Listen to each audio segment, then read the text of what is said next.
சிறப்பு நேர்காணலுக்கு உங்கள் அனைவரையும் அன்போடு வரவேற்கின்றேன். இந்த நேர்காணலில் நம்ம சந்திக்க இருக்கக்கூடிய ஆளுமை சமூக ஆர்வலர் செல்வப்பிரகாஷ் அவர்களைத்தான் சந்திக்க இருக்கிறோம். வாருங்கள் நேர்களே. வணக்கம் செல்வப்பிரகாஷ். வணக்கம்.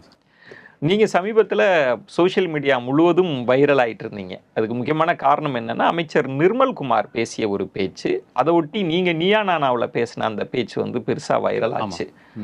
நிர்மல்குமார் என்ன பேசியிருந்தாங்க அப்படின்னா, அவர் என்ன கான்டெக்ட்ல பேசினாருன்னு தெரியல. அவர் சொல்வது வந்து வேலைவாய்ப்புள்ள எலக்ட்ரீஷியன், பிளம்பர் இந்த மாதிரி துறைகளுக்கு போங்க அப்படின்னு இருந்தாரு. அப்போதான் நீங்கள் நீயா நானால பேசின காட்சியும் இருந்தது. உண்மையில நீயா நானா டிபேட்ல என்ன நடந்தது அப்போ வந்தது? அது வந்து ஒரு ஜெனரிக்கான ஷோஸ். படித்த இளைஞர்கள் அதிகமாக இருக்கக்கூடிய இந்த சமூகத்தில் ஏன் டெலிவரி பாய்ஸ்லாம் நிறையா வராங்க, அதுக்கப்புறம் வந்து என்ன மாதிரி படிக்க வேண்டியது இருக்குங்கிறத பற்றின ஒரு ஷோ தான். இப்போ அதில் அந்த கான்வர்சேஷன் போகும்போது வந்து அவங்க கேட்ட கேள்விக்கு ஆப்போசிட்டில் இருக்கிற ஒருத்தர் வந்து இதே டோன்லேயே பதில் சொன்னார். என்ன சொன்னார் அவர்? என்ன சொன்னார்? இப்போ நம்மளுக்கு எலக்ட்ரீஷியன், பிளம்பர்லாம் இந்த சொசைட்டியில் வந்து ரொம்ப கம்மியாக இருக்காங்க. ஸோ அதனால் அதை நோக்கி நம்ம மாணவர்கள் போகிறத விட்டுட்டு ஏன் இன்ஜினியரிங், டாக்டருக்கெலாம் போகிறாங்கங்கிற மாதிரி ஒரு டோனில் அவர் அந்த கேள்வியை கேட்கும்போது வந்து ரொம்ப காலமாகவே இந்த கேள்வியை வந்து நம்மக்கிட்ட கேட்டுக்கிட்டு தான் இருக்கிறாங்க. நம்ம ஏன் வந்து எலக்ட்ரிஷியன், பிளம்பராக போகணும் அப்படின்னு நம்ம அந்த கான்வர்சேஷனை ஸ்டார்ட் பண்ணும்போது வந்து எப்பயுமே வந்து ஒரு இந்த மாதிரி கான்வர்சேஷன், ஏன் நான் எலக்ட்ரிஷியன், பிளம்பராக போகணும், நான் ஏன் டாக்டர் ஆகக்கூடாது, இன்ஜினியர் ஆகக்கூடாதுன்னு நம்ம கேள்வி கேட்டோம்னா ஆப்போசிட்லேருந்து திரும்ப இன்னொரு கேள்வி வரும். ஏன் நீங்கள் அப்போ எலக்ட்ரிஷியன், பிளம்பர்லாம் ரொம்ப லோ பெய்டு ஜாப், இல்லாட்டி ஏன் ரொம்ப கீழ்த்தரமாக பார்க்குறீங்களான்னு ஒரு கேள்வி வரும். இப்போ நம்ம திரும்ப அதுக்கான ஒரு கேள்வியாக தான் கேட்குறோம். நாங்கள் பார்க்கல, இப்போ நீங்களும் அதை பார்க்கல அப்படின்னா நீங்கள் வேணாலும் எலக்ட்ரிஷியன், பிளம்பர் ஆகிக்கோங்க, நாங்கள் டாக்டராகவும் இன்ஜினியராகவும் ஆகிக்கிறோம் அப்படின்னு சொல்லும்போது அவங்கள்ட்ட இருந்து வர ரியாக்ஷன்ஸ் வந்து சைலன்ஸ் மட்டும்தான் பதிலாக இருக்குமே தவிர அவங்களால அதுக்கு மேலே பதில் சொல்ல முடியல. ஸோ இந்த கான்வர்சேஷன் அப்படி தான் போச்சு. இது வந்து எதாச்சியாக நடந்த ஒரு கான்வர்சேஷன். இது வந்து ஒரு பிளான்லாம் ஒன்றும் கிடையாது. பல இடங்களில் வந்து இப்படிப்பட்ட கல்வி ஆலோசனைகள் வழங்கப்படுறது தான். இதுக்கு நிறைய வேலை வாய்ப்புகள் இருக்குது, வேலை வாய்ப்புள்ள துறைகளை தேர்ந்தெடுத்துக்குங்க. எலக்ட்ரீஷியன் நமக்கு ஆள் கிடைக்கல, பிளம்பிங்க்கு ஆள் கிடைக்கல, கார்பெண்டருக்கு ஆள் கிடைக்குது. இன்னும் சொல்லுவாங்க சிவில் இன்ஜினியரை விட கொத்தனார் அதிகமாக சம்பாதிக்கிறாங்கன்றதெல்லாம் இருக்குல்ல. ஏன் அதை நிராகரிக்கிற துணியில தான் அன்னைக்கு பேசியிருந்தீங்க? ஏன், என்ன காரணம் அது?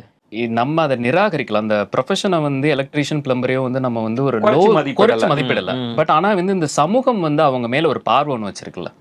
இப்போ நீங்கள் ஒரு இன்ஜினியருக்கு கொடுக்கக்கூடிய மதிப்பும் ஒரு எலக்ட்ரிஷியன் அண்ட் பிளம்பருக்கு கொடுக்கக்கூடிய மதிப்புமே இந்த சமூகத்தினுடைய பார்வையிலிருந்து தான் உருவாகுது. இப்போ இது வந்து எதாச்சியாக வந்து நான் இதை படிக்க மாட்டேன் அப்படின்னு சொல்லிட்டு நான் வந்து விடாப்படியாக நிற்கலை. பட் ஆனால் ஒரு சமூகம் என்ன சொல்லுது அப்படின்னா, ஒரு இன்ஜினியர் வரும்போது உட்கார வச்சு பேசுது, ஒரு எலக்ட்ரிஷியன் வரும்போது வந்து ஒரு எலக்ட்ரிக்கல் இன்ஜினியரே உட்கார வச்சு பேசும், ஒரு எலக்ட்ரிஷியன் வரும்போது நிற்க வச்சு தான் பேசும். அவருக்கு அந்த மதிப்பு இருக்காது. இப்போ இந்த சமூகத்தினுடைய பார்வையிலிருந்து தான் வந்து இந்த வேலைக்கு நான் போகணுமா வேண்டாமா அப்படிங்கிற ஒரு முடிவை வந்து ஒரு இண்டிவிஜுவலாக எடுக்க வேண்டிய பொசிஷனில் தான் எல்லாருமே இருக்கிறாங்க. இப்போ என் வீட்டுக்கே வந்து ஒரு எலக்ட்ரிஷியன் வந்து ஒரு பிளம்பர் வந்து ஒரு வேலைக்கு வராரு அப்படின்னா ஒரு 1000 ரூபாய் கேட்குறாரு அப்படின்னா இந்த வேலைக்கு எதுக்கு நான் 1000 ரூபாய் கொடுக்கணுங்கிற ஒரு துணி இருக்கு இல்லையா? அப்புறம் அவங்கள வந்து நம்ம நடத்துகிற விதம் இருக்கு இல்லையா? இந்த சமூக பார்வையிலிருந்து தான் இந்த வேலை எனக்கு வேண்டாம், எனக்கு ஒரு சமூக மதிப்பு வேணும். அந்த சமூக மதிப்பு எங்கே இருக்குது? இன்ஜினியராகவும் டாக்டராகவும் ஆகிறவங்களுக்கு அந்த சமூக மதிப்பு இருக்கு. அந்த சமூக மதிப்பு அதை கல்வி கொடுக்குது, அதை கல்வி கொடுக்குறேன், அதை நோக்கி நான் போயிட்டு போறேன். உங்களுக்கு தேவை, நீங்க வந்து எலக்ட்ரிஷியனும் பிளம்பரும் தான் வந்து இந்த சொசைட்டிக்கு அதிகமாக தேவை இருந்துச்சு அப்படின்னா யாருக்கு தேவையோ அவங்க அதை நோக்கி போங்க. எனக்கு மதிப்பு கொடுக்குற ஒரு தொழிலை நோக்கி தானே நான் போக முடியும். அந்த பேட்டிலே சொல்றது, சரி இதெல்லாம் படிக்கணும், யாரு படிக்கணும் அப்படின்னு ஒரு கேள்வியை. இதை இப்போ சரி இதெல்லாம் படிக்கணுன்றீங்க, யாரு அப்படின்னா அதுக்குள்ள இருக்கிறது வந்து அறிவுரை சொல்கிறவர்கள், ஆலோசனை சொல்றவங்க. அவங்க பசங்களை அப்படி படிக்க வைக்கிறது இல்லை, அவங்களுக்குள்ள அந்த எண்ணம் இருக்கிறதுனாலதான் அவங்க எப்படின்னா இது வந்து படிச்சுட்டு மேலே வந்துட்டோம்னு வச்சுக்கோங்களேன், என்ன நடக்கும்னா இந்த சொசைட்டியில் வந்து நம்ம ஆக்கிரமிப்பு இல்லாட்டி ஆதிக்கம் செலுத்தக்கூடிய நபர்கள் இருக்க மாட்டாங்க. இப்போ நம்ம ஆதிக்கம் செலுத்தக்கூடிய நபர்கள் வேணும் அப்படின்னா இந்த கட்டமைப்புக்குள்ள வந்து அவங்கள பிடிச்சி கண்டினியூஸாக தள்ளிக்கிட்டே இருக்கணும். இப்போ அதை மீறி நம்ம வெளியில் வரும்போது தான் வந்து அவங்க வேற வழியிலலாம் அதை சொல்லுவாங்க, இங்கே ஷார்ட்டேஜாக இருக்குது மேன் லேபர், இங்கே வந்து ஆட்கள் கிடைக்க மாட்டேங்கிறாங்க, இன்ஜினியரிங் படித்து முடிச்சுட்டு நீ வந்து சும்மாவே இருக்கிறீ, எதுக்கு இன்ஜினியரிங் படித்து முடிச்சுட்டு சும்மாவே இருக்கணும், நீ அதுக்கு பதிலாக வந்து பாரு, ஒரு பரோட்டா மாஸ்டர் வந்து 45,000 ரூபாய் ஒரு மாதத்துக்கு சம்பாதிக்கிறாரு, ஒரு மேஸ்திரி வந்து 60,000 ரூபாய் ஒரு மாதத்துக்கு சம்பாதிக்கிறாரு, நீ அந்த வேலையெல்லாம் படிக்காமல் நீ அதுக்கே போகலான்னு அப்படின்னு ஒரு கேள்வி இருக்கு இல்லையா? அது வந்து எதாச்சியாக நடக்கிறது இல்லை. எனக்கு ஒரு ஆதிக்கம் செலுத்தக்கூடிய ஒரு மனோபாவம் இருக்குது. அந்த மனோபாவத்தை வந்து ஒருத்தவங்க மேலே நான் திணிக்கணும். நீனும் இன்ஜினியர் படிச்சுட்டு டாக்டராகவும் வந்து எனக்கு சரிசமமாக உட்காந்துட்டு அப்படின்னா நான் அந்த ஆதிக்கத்தை யார் மேலே செலுத்த முடியுங்கிற ஒரு கேள்வி இருக்கு இல்லையா? அதுலேருந்து தான் திரும்ப அதை கேள்வியை நம்மள்கிட்ட கேட்குறாங்க. நம்ம திரும்ப நீங்கள் ஏன் படிக்கக்கூடாதுன்னு கேட்டால் அவங்கள்ட்ட அது பதில் இருக்காது. அவங்க ஒரே வார்த்தையில் என்ன பதில் சொல்லுவாங்கன்னா, அந்த நிகழ்ச்சியிலுமே வந்து அவர் என்ன பதில் சொன்னார்னா, என் பையனுக்கு எது பிடிக்குதோ அதை நான் படிக்க வைப்பேன்றார். உங்க பையனுக்கு எது பிடிக்குதோ அதை படிக்க வைக்கணும்னா நீங்க முடிவு பண்றீங்க. அப்ப எங்களுக்கு எது பிடிக்குதோ அதை படிச்சுக்கிறதுல எங்களுக்கு என்ன இருக்கு, நீங்க ஏன் அதை நோக்கி தள்ளுறீங்க அப்படிங்கிறது இருக்கு இல்லையா?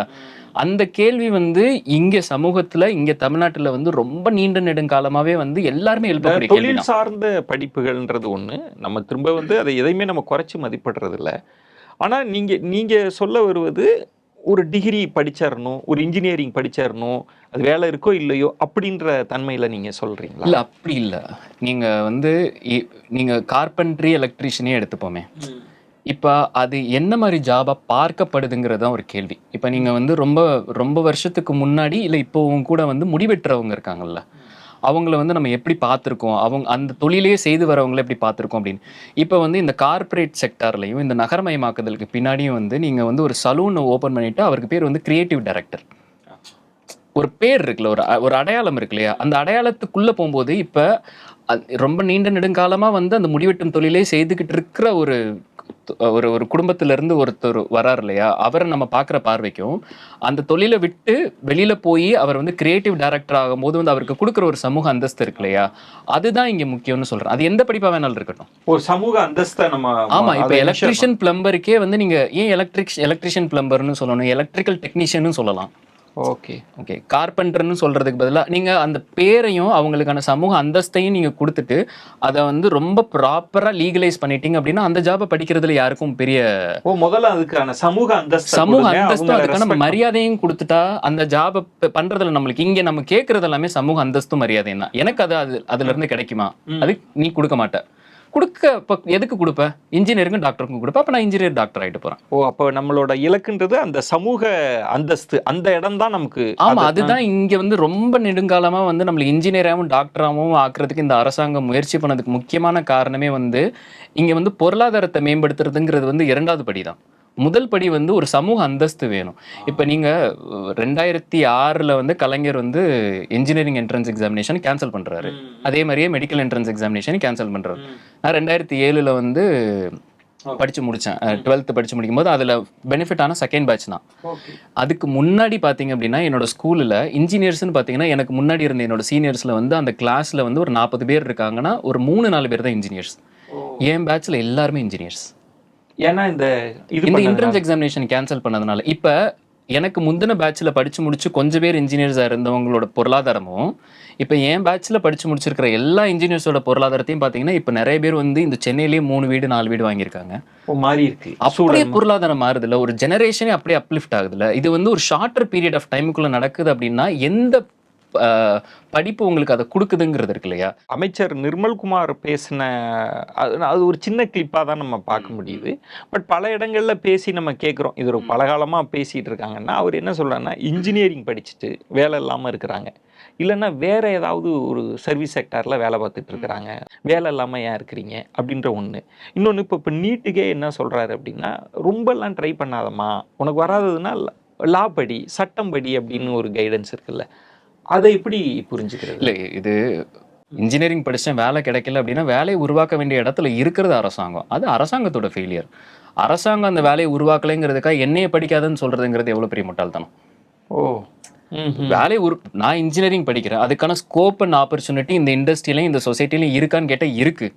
நீங்க இண்டஸ்ட்ரீஸை கொண்டு வாங்க. இங்க நீங்க சாம்சங் மாதிரி படிப்பை இதை வேண்டாம், நீ இதை படிக்காதன்னு சொல்லாத.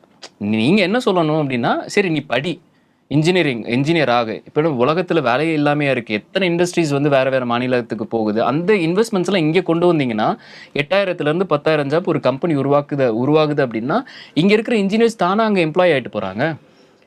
எம்ப்ளாய்மெண்ட் ஆப்பர்ச்சுனிட்டிஸை கவர்மெண்ட் கிரியேட் பண்ணாம நீங்க வந்து இதனால படிச்சுட்ட வேலை இல்லை, நீ சும்மா சுத்திட்டு இருக்க, அதனால படிக்காதன்னு சொல்றதுங்கிறது வந்து எவ்வளோ பெரிய அபத்தம். இப்போ ஐடி செக்டர் வந்து 2007 கலைஞர் வந்து உருவாக்குனதுக்கு அப்புறம் வந்து இந்த இன்ஜினியரிங் முடிச்சதுக்கு அப்புறம் இங்க ஒரு பெரிய பூம் நடந்துச்சு. நிறைய பேர் ஐடி செக்டருக்குள்ள போனாங்க. பட் அதுக்கப்புறம் ஒரு பெரிய தேக்கம் இருந்தது. திரும்பவும் வந்து மேனுஃபேக்சரிங் செக்டரை வந்து இங்க உள்ள கொண்டு வந்ததுக்கு அப்புறம் பெரிய பூம் இருந்தது. அதோட சேர்த்து ஆர்கிடெக்சருமே வளர்ந்தது. நான் இருக்கிற ஃபீல்டு கூட வந்து ஆர்கிடெக்சருமே சேர்ந்து வளர்ந்தது. ஏன்னா இங்க இன்ஃப்ராஸ்ட்ரக்சர் அதிகமாக நீங்க நம்ப மாட்டீங்க. நான் காலேஜில் ஜாயின் பண்ணும்போது வந்து வெறும் 18 காலேஜ் தான் ஆர்கிடெக்சர் காலேஜ். இந்த ஐடி பூம் நடந்ததுக்கு அப்புறம் எல்லாருமே வந்து ஐடிக்குள்ள போனதுக்கு அப்புறம் பெரிய பெரிய பணம் பார்க்க ஆரம்பிச்சதுக்கு அப்புறம் பெரிய பெரிய இன்ஃப்ராஸ்ட்ரக்சர் டெவலப் ஆக ஆரம்பிச்சதுக்கு அப்புறம் இந்த ஆர்கிடெக்சருக்கு டிமாண்ட் இருக்குன்னு சொன்னதுனால 3 வருஷத்துல வந்து 140 காலேஜ் வந்து ஆர்கிடெக்சர் காலேஜஸ் தமிழ்நாட்டில் உருவாச்சு. அவ்வளோ பெரிய பூம், அவ்வளோ பெரிய இண்டஸ்ட்ரியை வந்து உருவாக்குறதுக்கு தேவை வந்து கவர்மெண்ட்டோட பாலிசிஸ். நீங்க அந்த எம்ப்ளாய்மெண்ட் ஆப்பர்ச்சுனிட்டிஸ் நீங்க தான் உருவாக்கணும். நீங்க உருவாக்காம விட்டுட்டு அதுக்கப்புறம் எங்களை படிக்காதீங்கன்னு சொன்னீங்க அப்படின்னா அது ஒரு மிகப்பெரிய. நீங்க சொல்றதுல இருந்து நான் புரிஞ்சுக்கிறது வந்து ஒரு கல்வி அப்படின்றது வந்து பொருளாதாரம்ன்றது செகண்டரி தான். எனக்கு முதல்ல சமூக அந்தஸ்தை கொடுக்கணும், அடுத்து பொருளாதாரம். இது ரெண்டையுமே அப்படிதான் ஒரு கல்வியை பார்க்கணுன்றீங்களா? கண்டிப்பா அப்படிதான் பார்க்கணும். நீங்க படிக்கும் போது வந்து உங்களுக்கு ஒரு சமூக அந்தஸ்து தானா உருவாகும். அந்த சமூக அந்தஸ்து உருவானதுக்கு அப்புறம் வந்து பொருளாதாரம் வந்து நம்ம படிக்கிற படிப்பு வந்து நம்மளோட செக்டார் பார்த்தீங்க அப்படின்னா மேனுஃபேக்சரிங் செக்டார் நம்மளோட அதிகம். பட் ஆனால் நம்ம வந்து இப்போ அதிகமாக மூவ் பண்ணுறது என்ன அப்படின்னா நாலேஜ் பேஸ்டு எக்கானமி தான். நம்மளது ஃபுல்லாகவே அறிவு சார்ந்தது தான். நம்ம ரொம்ப வருஷமா வந்து ஹார்ட் ஒர்க் பண்ணிட்டோம். நிறைய கார்பென்ட்ரில இருந்து எலக்ட்ரீஷியன்ல இருந்து பிளம்பிங் ஒர்க்னு சொல்லிட்டு இப்பதான் நம்ம வந்து ஒரு சோஷியல் செக்டார்ல ஒரு நாலேஜ் பேஸ்டு எக்கானமில நகரும். நம்ம அறிவை வச்சு சம்பாதிக்கிறோம். நம்ம இந்த அறிவை வச்சு சம்பாரிச்சு போவோமே. இன்னொரு ஒரு 20 வருஷம் 30 வருஷம் இந்த அறிவை வச்சு சம்பாதிக்க வேண்டியது இருந்துச்சுன்னா சம்பாரிச்சு போகலாமே. அதே அறிவு அந்த படிப்பு வந்து எனக்கு ஒரு சமூக அந்தஸ்தையும் சேர்த்து கொடுக்குது. என்னை சார்னு சொல்ல வைக்குது. எனக்கு சொசைட்டில வந்து ஒரு ரெஸ்பெக்ட் கொடுக்குது. என்னோட எக்கானமி இம்ப்ரூவைஸ் பண்ணுது. என்னோட ட்ரெஸ்ஸிங் ஸ்டைலை மாத்துது. என்னோட அவுட்லுக்கை மாத்துது. நான் சொசைட்டியை பார்க்குற பார்வையை மாத்துது. இதெல்லாம் மாற்றும் போது வந்து நான் அதை நோக்கி தான் போறது வந்து ஒரு அறிவார்ந்த சமூகத்துக்கு அழகு. இப்போ இளைஞர்கள் இப்போ இங்கே நிறைய பேர் உயர்கல்வியெல்லாம் படிச்சுட்டாங்க, எல்லாம் டிகிரி சர்டிஃபிகேட் வச்சிருக்கிறாங்க. ஆனால் ஒரு வேலைக்கான தகுதியோடும் திறமையோடும் இல்லை. நம்ம எல்லாருக்கும் சர்டிஃபிகேட்டை கொடுத்துட்டோம், ஆனால் திறமையை இன்னும் கொடுக்கலன்ற ஒரு விமர்சனத்தை அது இருக்கும். எங்கே வந்து எஃபிஷியன்சி உருவாகும் அப்படின்னா வந்து ஒரு வெல் சொஃபிஸ்டிகேட்டட் சொசைட்டியில் தான் எஃபிஷியன்சி உருவாகும். இப்போ நம்ம இன்னும் அந்த கேட்டுக்குள்ளே போல பாதி பேர் வெறும் 52% தான் ஹையர் எஜுகேஷன் நோக்கி போயிட்டு இருக்காங்க. மீதி 48% வந்து இன்னும் மேல் படிப்புக்கான இதுக்குள்ள வரவே இல்லை. இந்த கேட்டுக்குள்ள எல்லாரும் உள்ள வந்ததுக்கு அப்புறம் தானே வந்து ஒரு காம்படிஷன் பெருசா ஆகும். எல்லாரையும் உள்ள வர விடணும்ல. அது சரியோ தப்போ, இல்லாட்டி அவங்களுக்கு அறிவு வளருதோ, இல்லாட்டி அவங்க திறமையானவங்களும் இல்லையோ, திறமையானவங்களை வந்து நம்ம உருவாக்கணும் அப்படின்னா இன்னும் நிறைய பேர் உள்ள வந்ததுக்கு அப்புறம் தான் காம்படிஷன் ரொம்ப அதிகமாகும். இன்னும் நிறைய பேர் உள்ளே வரல. உள்ள வர வரைக்கும் வந்து இந்த எஃபிஷியன்சி எனக்கு போதுமானது. எல்லாருமே வந்ததுக்கு அப்புறம் வந்து சிம்பிளா சொல்லணும் அப்படின்னா இப்போ நம்ம வந்து முன்னாடி கவர்மெண்ட் ஸ்கூல்ஸ்ல பசங்களை போட்டுட்டு இருப்பாங்க. இப்போ பேரண்ட்ஸ் எல்லாமே வந்து எந்த ஸ்கூல் நல்லா இருக்கு, என் பையனுக்கு பெஸ்ட் எஜுகேஷன் கொடுக்கணும் தேடி தேடி போறாங்க இல்லையா. அது அறிவை நோக்கி ஓடுறது இல்லையா. அந்த எஃபிஷியன்சியை உருவாக்கும் போது தானா வந்து உங்களுக்குள்ள எல்லாரும் கேட் கிராஷ் பண்ணி உள்ள வந்துட்டாங்கன்னு வச்சுக்கோங்களேன். நீயா நானாங்கிற போட்டி வந்து அங்கதான் உருவாகும். அது வரைக்கும் வந்து இப்ப இருக்கிற எஃபிஷியன்சியில வந்து இப்ப நம்ம வாழ்ந்துட்டு இருக்கிற எஃபிஷியன்சி நம்ம வாழ்ந்துட்டு இருக்கிற ஒரு சொபிஸ்டிகேட்டடான லைஃப் மோர் தென் எனஃப். திறமையை வச்சு கேள்வி கேட்டுட்டு என்ன திறமை இருக்கு அப்படின்னு. பட் யாருமே சாதிக்கவே இல்லையான்னு. எவ்வளோ எக்கானமி பெருகி இருக்கீங்க. எல்லாரு கையிலுமே சென்னையில் இருக்கிற எல்லாருமே வந்து ஓரளவு பணம் வச்சிருக்காங்க. ஒரு நல்ல சொபிஸ்டிகேட்டட் அதிகமான மிடில் கிளாஸ் இருக்கக்கூடிய ஒரு மாநிலம் தமிழ்நாடு தான். ஷார்ட்டர் பீரியட் ஆஃப் டைம்ல உருவானது. நீங்க கிட்டத்தட்ட உலகமயமாதலுக்கு பிறகு அதை மிக சரியா கேப்சர் பண்ணிட்டது தமிழ்நாடு தான். அண்ட் ஒரு ஜெனரேஷன் வந்து அப்படியே அப்லிஃப்ட் ஆகுது இல்ல. இதுல இன்னொரு கேள்வியும் நம்ம கல்வி சார்ந்து பேசுறப்ப டாக்டர் கனவு அப்படின்றது வந்து கிட்டத்தட்ட ஒரு பொண்ணு ஒரு பையன் என்னோட கனவு இல்லை, ஒரு தலைமுறையின் கனவாக தான் அங்கே பார்க்கப்படுது. தமிழ்நாடு தான் டாக்டர் நீட்டுக்கு இவ்வளவு பெரிய போராட்டத்தை ஏன் இந்த டாக்டர் ஆகணுன்றதுல தமிழ்நாடு இவ்வளவு இதுதான் இருக்கு. எப்படி இது திரும்பவும் சமூக அந்தஸ்தோட சம்மந்தப்பட்டது தான். நீங்க ஒரு பீரியட் ஆஃப் டைம்ல பாத்தீங்கன்னா டாக்டர் வந்து ஒரு பர்டிகுலர் கம்யூனிட்டி மட்டும்தான் டாக்டர் நோக்கி ஓடி இருப்பாங்க. அதுல வந்து ஒரு பெரிய சமூக அந்தஸ்து இருக்கு. இப்ப பெரிய பணக்காரராகவே இருக்கட்டும், ஒரு டாக்டர் அப்படின்னா அவங்களுக்கு ஒரு பெரிய ரெஸ்பெக்ட் கொடுப்பாங்க, ஒரு பெரிய மரியாதையை கொடுப்பாங்க. ரெண்டாவது வந்து அந்த படிப்பை படிச்சு முடிச்சதுக்கு அப்புறம் வந்து அவர் வந்து கார்பெண்டர் தொழில் பார்க்குற ஒரு அப்பாவோட பையனா இருந்தா அது முன்னாடி வரைக்கும் வந்து ஆசாரியோட பையன் சொல்லியிருப்பாங்க. அதுக்கு பின்னாடி வந்து டாக்டர் குடும்பம்ப்பா, அந்த ஊர்ல வந்து அவர் டாக்டர் படிச்சு அந்த பையன் வந்து அந்த குடும்பத்தோட ஒரு சுயமரியாதை சமூக அந்தஸ்து தான். அந்த வேட்கை தான் அது எல்லாருக்குமே வந்து. அது என்ன அப்படின்னா அந்த நம்மளுக்கு சின்ன வயசுல இருந்து என்ன சொல்லி வளர்த்துருப்பாங்க அப்படின்னா கலெக்டர் ஆயிடணும்பாங்க. எல்லாருக்கும் டிப்பிக்கலா சொல்றது கலெக்டர். ஏன்னா அது கொடுக்குற அதிகாரம் இருக்குல்ல, அது கொடுக்குற ஒரு மரியாதையும் ஒரு அதிகாரமும் இருக்கு இல்லையா. அது எல்லாருக்குமே தேவைங்க. இப்ப எல்லாராலையும் கலெக்டர் ஆக முடியாது, டாக்டராவது ஆகிட்டு போவோம். சரி எல்லாராலையும் டாக்டர் ஆக முடியலையா, அட்லீஸ்ட் இன்ஜினியராவது ஆயிடும், அவ்வளவுதான். இவ்வளவுதான் கான்செப்ட். ஒண்ணு கலெக்டராக, டாக்டராக, இன்ஜினியராக. இது சின்ன வயசுல இருந்து எல்லாருக்குமே சொல்றது. அதுதான் சமூக அந்தஸ்து கொடுக்கும். இந்த நீட்ன்ற விஷயம் இப்ப நீங்களும் சரியா சொன்னீங்க. நுழைவு தேர்வு அப்பதான் வந்து திமுக அரசுல வந்து அது இல்லைன்னு சொல்லி +2 மதிப்பெண்ணே இப்போவும் அந்த இது இருந்துட்டு இருக்கு. அதுக்கெல்லாம் தேர்வு வச்சு தானே ஆகணும். நீங்க வந்து யூபிஎஸ்சிக்கு போகணும்னா நீங்க இதை எழுதலையா, அந்த இதுக்கு போகணும்னா நீங்க ஜேஇக்கு போகணும்னா டெஸ்ட் எழுதலையா, அப்படிலாம் கேள்விகள்லாம் வந்துட்டு இருக்கு. நீங்க அந்த பீரியட் தான், நீங்க தான் முதல்ல இருக்கு. அது என்ன ஒரு ஒரு போட்டித் தேர்வு அல்லது ஒரு நுழைவு தேர்வு, அது வேண்டாம், எனக்கு வந்து அகடமிக்கா இருக்கிற தேர்வு அது போதுன்றது, அது என்ன, அது எப்படி ஒரு மாணவரா நீங்க எப்படி அதை பாக்குறீங்க? அது போட்டி தேர்வுங்கிறது எங்க உருவாகணும் அப்படின்னா, ஒரு பெரிய எஃபிஷியன்டான ஒரு சொபிஸ்டிகேட்டட் சொசைட்டில மட்டும்தான் போட்டி தேர்வுகள் அவசியம். இங்க இன்னும் 48% வந்து உள்ள வரல.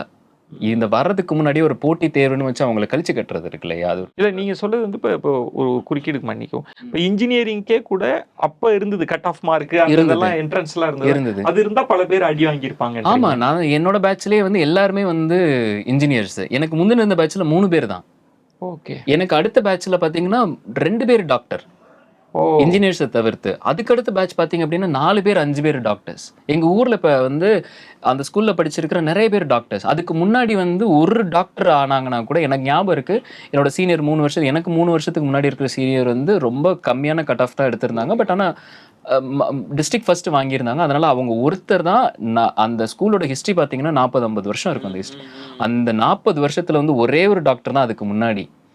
அந்த 2007க்கு அப்புறம் அவ்வளோ டாக்டர்ஸ் அது ஓப்பன் பண்றது இருக்கு இல்லையா? அப்ப அதனால வந்து உங்களுக்கு சொசைட்டி டீக்ரேட் ஆயிடுச்சு அப்படின்னு கிடையாது. நீங்க இங்க இருக்கிற டாக்டர்ஸ் ஒரு எஃபிஷியன்சியை பாருங்களேன். லைக் தமிழ்நாடு தான் வந்து இந்தியாவோட மெடிக்கல் ஹப். எவ்வளோ பேர் இங்க வந்துட்டு போறாங்க, எவ்வளோ டாக்டர்ஸ் வந்து ரொம்ப எஃபிஷியண்டா வேலை பார்க்குறாங்க. அப்ப நம்ம வந்து ஒரு மாடலை கிரியேட் பண்ணிட்டோம் இல்லையா? இதுதான் எஃபிஷியண்டான மாடல் அப்படின்னு. இப்ப நீட் ஏன் வேணான்னு தமிழ்நாடு திரும்ப திரும்ப திரும்ப திரும்ப சொல்லுது அப்படின்னா, இது வந்து அஃபோர்டபிலிட்டிக்கும் நான் அஃபோர்டபிலிட்டிக்கும் நடுவில் இருக்கக்கூடிய மிகப்பெரிய பிரச்சனை தான். அதனால தான் நீட் வேண்டாம்னு நம்ம சொல்றோம். அதாவது என்னால் செலவழிக்க முடியும், என்னால் செலவழிக்க முடியாது. இந்த அஃபோர்டபிலிட்டி இப்ப பொருளாதாரம் இங்க வளர்ந்துருச்சு அப்படின்னு கேட்டா, முதல் தலைமுறை பட்டதாரிகள் நிறைய பேர் உருவாகியிருக்காங்க. அதனால பொருளாதாரம் வந்து வளர்ந்துருக்கு. ஆனா வந்து இன்னமும் கிராமப்புறத்துல வந்து பொருளாதாரம் வளராத குடும்பங்கள் நிறைய இருக்கு. அவங்களுக்கு ஒரு மிகப்பெரிய கனவு இருக்கும். இப்போ அங்க வந்து நீட் மாதிரி கோச்சிங் நீட் வந்து பியூர்லி கோச்சிங் பேஸ்டு தான். நீங்க கோச்சிங் இல்லாமல் நீட்டை வந்து 1% கூட கிளியர் பண்ண முடியாது. நீங்க நீட்டை என்ட்ரன்ஸ் எக்ஸாமினேஷன் கிளியர் பண்ணி டாப்பராக இருக்கக்கூடியவங்கள இருந்து என்ட்ரன்ஸ் எக்ஸாமினேஷன் கிளியர் பண்ணி லோ மார்க் வாங்கியிருக்கக்கூடிய எல்லாருமே கோச்சிங்ல படிச்சவங்க தான். ஒருத்தர் கூட கோச்சிங் இல்லாம கோச்சிங் படிக்காமலேயே அப்படிலாம் அவங்க 4 வருஷம் 5 வருஷம் படிச்சிருப்பாங்க. அந்த அஃபோர்டபிலிட்டி எனக்கு இருக்காதுல்ல. நான் ஒரு ஏழ்மையான குடும்பத்துல இருந்து வரேன். 4 வருஷம் 5 வருஷம் உட்காந்து நான் வந்து நீட்டுக்காக ப்ரிப்பேர் பண்ணணும் அப்படின்னா என்னோட கரண்ட் சுச்சுவேஷன் என்ன ஆகுறது? நான் ரொம்ப சிம்பிளாவே ஒரு கேள்வி கேட்பேன் எப்பயுமே. உனக்கு அஃபோர்டபிலிட்டி இருக்கு, அதனால நீ போய் கோச்சிங் கிளாஸ்ல படிக்கிற. எனக்கு அஃபோர்டபிலிட்டியிலே என்னால் படிக்க முடியல. 2வது, நான் வந்து ஒரு வறுமையான குடும்பத்துல இருந்து நான் வரேன்னா எனக்கு வந்து படிக்கிறது மட்டும் வேலை இல்லை. எனக்கு டெய்லி சோர்ஸ் பார்க்கணும், நான் டெய்லி வேலைகளை பார்க்கணும், அம்மா அப்பாவுக்கு உதவி செய்யணும். இல்லாட்டி வந்து அவங்க லீவு நாட்களில் வந்து அவங்க வேலைக்கு போகிறாங்கன்னா அவங்களுக்கு போய் ஹெல்ப் பண்ணுறதுக்காக போக வேண்டிய எனக்கு பல வேலைகள் இருக்கும். அந்த நேரத்தில் வந்து நீ 3 வருஷம் வந்து சொஃபிஸ்டிகேட்டடாக படிக்கிறதுக்கான வாய்ப்புகள் இருக்குது. உனக்கு பள்ளிக்கூடத்தில் சொல்லி கொடுக்குறாங்க, ஈவினிங் கிளாஸஸ் வைக்கிறாங்க. அந்த அஃபோர்டபிலிட்டி எனக்கு இல்லாத போது வந்து எனக்கு இருக்கிற ஒரே ஒரு வாய்ப்பு வந்து என்னோட 12th மார்க் தான். அதில் வந்து நான் நல்லா படிச்சிருக்கேன், நல்ல மார்க் வாங்கியிருக்கிறேன். அதுக்கு மேலே உனக்கு என்ன வேணும் அப்படின்னு கேட்டால் எதுவுமே தேவையில்லை. எனக்கு என்னன்னா ஒரு பிஜி மாதிரி பிஜிக்கு போகிறேன்னு வச்சுக்கோங்க. யூஜி முடிச்சு பிஜிக்கு போகிறேன்னா நீ என்ட்ரன்ஸ் எக்ஸாமினேஷன் வை, அதில் ஒன்றும் பிரச்சனை இல்லை. நான் யூஜிக்கு போகும்போது வந்து நான் கற்றுக்கிறதுக்கு தான் உள்ள வரேன். நான் மெடிசனை கத்துக்கிறதுக்கு தான் உள்ள வரேன். அதுக்கு ஏன் என்ட்ரன்ஸ் எக்ஸாமினேஷன் முடிச்சதுக்கு அப்புறம் பிஜிக்கு போகும்போது வந்து இவன் வந்து இந்த ஃபீல்டில் கரெக்டாக சர்ஜரியை பற்றி கேளு, ஓகே இவன் படிச்சிருக்கிறானா இல்லாட்டி இது பண்ணியிருக்கிறானா, ஏதோ ஒரு கேள்வியை கேளுங்க, அதுக்கு எனக்கு பதில் தெரியல அப்படின்னா நான் பிஜிக்கு அனுப்பாத. நீங்கள் சொல்கிறதுலேயே இப்போ அரசியல்வாதிகள் தொடர்ந்து நீட் பற்றி பேசிகிட்டே இருக்கிறாங்க. தமிழ்நாடு பேசிகிட்டே இருக்குது, ஆதரவும் இருக்குது, எதிர்ப்பும் இருக்குது. நீட்டோட இம்பாக்ட் என்ன பண்ணியிருக்குன்னு நினைக்கிறேன்? நீட் வந்த பிறகு தமிழ்நாட்டோட மருத்துவ கல்வி போக்கில் என்ன நடந்திருக்கிறதா நினைக்கிறேன்? இப்போ 2 விஷயம் வந்து நீட்டுக்காக சொன்னாங்க. ஒன்று என்ன சொன்னாங்க அப்படின்னா வந்து இது மெரிட் பேஸ்டு சிஸ்டம்னு சொன்னாங்க. அது கம்ப்ளீட்லி ஃபால்ஸ். 2வது என்ன அப்படின்னா நீட் வந்து ப்ரைவேட் காலேஜஸோட எக்ஸார்பியன்ட் அந்த மணி வாங்குறது வந்து கம்மி பண்ணுதுன்னு சொல்கிறாங்க. அதுவுமே கம்ப்ளீட்லி ஃபால்ஸ். இப்போ நீட் வந்து ஒரு கட் ஆஃபை நியமிக்கும். அந்த கட் ஆஃப்குள்ளே வந்தனா உனக்கு மெடிக்கல் காலேஜில், கவர்மெண்ட் மெடிக்கல் காலேஜில் சீட்டு கிடைக்கும். அந்த கட் ஆஃப் உனக்கு இல்லை அப்படின்னா நீட்டோட பாஸ் மார்க்கை வச்சுக்கிட்டு நீ வந்து ப்ரைவேட் காலேஜில் அதே 40 லட்சம் 50 லட்சம் கொடுத்து சேர்ந்துக்கலாம். இதுதான் கான்செப்ட். இது மெரிட் பேஸ்டு சிஸ்டமே உடைக்கல, மெரிட் பேஸ்ட் சிஸ்டம் கொண்டு வரல, மாறா வந்து இந்த மாதிரி வழிகள் தான் கொண்டு வந்திருக்கு. இந்தியாவிலே வந்து கிராமத்துக்கு கிராமம் வந்து ஆரம்ப சுகாதார நிலையங்கள் இருக்கக்கூடிய ஒரே மாநிலம் தமிழ்நாடு தான். வேற எந்த ஸ்டேட்லேயுமே கிடையவே கிடையாது. அதே மாதிரியே வந்து நம்பர் ஆஃப் டாக்டர்ஸ் வந்து பெர் பர்சனுக்கு வந்து 100 பீப்புளுக்கு வந்து ஒரு டாக்டர் இருக்கிறது வந்து தமிழ்நாடு தான். இதை தான் வந்து நீட்டு எனக்கு தெரிஞ்ச சமீப காலமாக மாறி இருக்கு. இப்போ கூட ரீசெண்டாக நியூஸ் படித்தது என்ன அப்படின்னா 14% வந்து கிட்டத்தட்ட போன வருஷத்துலலாம் வந்து கவர்மெண்ட் கோட்டாவில் உள்ளே போனவங்க, லைக் நம்மளுக்கு 7% இருந்ததுனாலும் 14% உள்ளே போனவங்க வந்து இப்போ வந்து 0.44% கம்மியாக இருக்கிறதா சொல்கிறாங்க. இதை தான் நீட் பண்ணும். நீட் வந்து கவர்மெண்ட் ஸ்கூல்ஸில் படிக்கிற மாணவர்களையும் ஏழை மாணவர்களையும் வந்து உள்ளே வரவிடாமல் தடுக்கும். ஏன்னா அவங்களோட கட் ஆஃப் மார்க் அதிகம், அந்த கட் ஆஃப் மார்க்கை நான் எடுக்கணும். இல்லை அப்படின்னா அதில் இருக்கிற மேனேஜ்மெண்ட் கோட்டாவில் இருக்கிற சீட்டை வந்து லோ கட் ஆஃப் மார்க்கை வச்சிருக்கக்கூடிய ரொம்ப பெரிய பணம் படிச்சிருக்கக்கூடிய ஒரு பெரிய செல்வந்தர் வாங்கிட்டு போயிடுவார். நடுவில் இருக்கக்கூடிய ஒருத்தருக்கு அது கிடைக்காது. இதுதான் நீட்டு ரொம்ப ஏற்படுத்தி தாக்கம். அதுதான் பண்ணும். அறிவார்ந்த சமூகம் என்ன பண்ணும் அப்படின்னா உள்ள எல்லாரையும் அலோவ் பண்ணும். அதுக்கப்புறம் வந்து உனக்கும் எனக்கும் போட்டியா அப்படிங்கிறத உருவாக்குமே தவிர வந்து என்ட்ரன்ஸ்லேயே வச்சு நீ இதுக்கு சஃபிஷியண்டான ஒரு பர்சனா இல்லாட்டி எஃபிஷியண்டான பர்சனான்னு செக் பண்ணாது. இவங்க கேட்குற இந்த சஃபிஷியன்சி எல்லாத்தையுமே வந்து கொடுக்க வேண்டியது வந்து கல்வி முறை தான். அதை கற்றுக்கிறதுக்கு தான் நான் உள்ளே வரேன். அதை கற்றுக்கிறதுக்கு முன்னாடி கேட்ல நிப்பாட்டி நீ எஃபிஷியண்டான்னு கேட்குறதுங்கிறது வந்து ரொம்ப பெரிய முட்டாள்தனம் இல்லை. நிறைவாக இப்போ தமிழகத்தில் 2026 தேர்தல் முடிவு வந்து எல்லாருக்கும் ஒரு பெரிய ஆச்சரியத்தை தந்தது, அதிர்ச்சியை தந்தது. இளைஞர்களின் போக்கை புரிஞ்சுக்க முடியலன்னு மரபார்ந்த கட்சிகள் எல்லாமே சிரமப்படுறத பார்க்க முடியுது. இப்போ கரப்பான் ஜனதா கட்சியினர் இந்தியா முழுவதும் அவங்களுக்கான குரல்கள்னு, குறிப்பாக தமிழ்நாட்டின் ஜென்சி இளைஞர்களோட போக்கில் விமர்சனமும் இருக்குது, ஒரு கரிசனமும் இருக்குல்ல. உங்களால் ஒரு அந்த வயது ஒத்தவர்ன்றதுனால இளைஞர்களோட எண்ணோட்டத்தை புரிஞ்சுக்க என்ன ஆசைப்படுறாங்க, என்ன தேடுறாங்கன்னு பார்க்குறீங்க? இல்லை, இந்த ஜெனரேஷனோட வைப்பு இருக்கு இல்லையா, அந்த மென்டாலிட்டிக்கே வந்து நம்ம வந்து அடாப்ட் பண்ணிக்கிறதுக்கு கொஞ்சம் டைம் ஆகும்னு எனக்குமே வந்து நான் இப்போ இந்த சிஜேபி ப்ரொட்டஸ்ட் பாலன் இல்லத்தில் நடந்ததுக்கெலாம் வந்து டெய்லியும் போவேன். என் வீடு அதுக்கு பக்கத்தில் டெய்லியுமே போவேன், பார்ப்பேன். அவங்களோட அந்த தாட் ப்ராசஸே புரிஞ்சுக்க முடியல. ரெண்டாவது வந்து இப்போ இருக்கக்கூடிய இளைஞர்களுக்கு வந்து அரசியல் பார்வை இருக்கு இல்லையா, அது வந்து அவங்க வந்து ரீல்ஸில் பார்க்குறதும் இதில் பார்க்குறதும் தான். நான் படித்தது எல்லாமே புத்தகத்துக்கு வழியாகவும் வந்து அதுக்கப்புறம் மேடை பேச்சுகளை கேட்டுமே வந்து எனக்கு அரசியல் உருவாச்சு. இன்னொன்று என்னென்னா, நான் பார்க்குறது என்னென்னா எல்லாருமே ரொம்ப சொஃபிஸ்டிகேட்டடான கிட்ஸ். ஒரு சொசைட்டியில் எப்போ வந்து அரசியல் பார்வை வந்து மேலோங்கி வரும் அப்படின்னா ஒரு பெரிய தேவை இருக்கணும் அந்த சமூகத்துக்கு.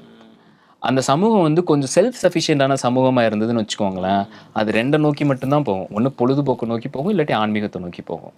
என்ன தேவைங்கிறது எனக்கு அடிப்படை தேவையில் கை வச்சா தானே நான் வந்து அதை நோக்கி யோசிப்பேன். எனக்கு எல்லாமே வந்து ஓரளவு வந்து மேலோட்டமாக கிடச்சிருச்சுன்னா நான் அந்த பார்வை எனக்கு இருக்காது. இப்போ வந்து இந்த நீட்டுக்கான எதிர்ப்பு போராட்டம் வந்து ஒரு நல்ல முன்னெடுப்பு தான்.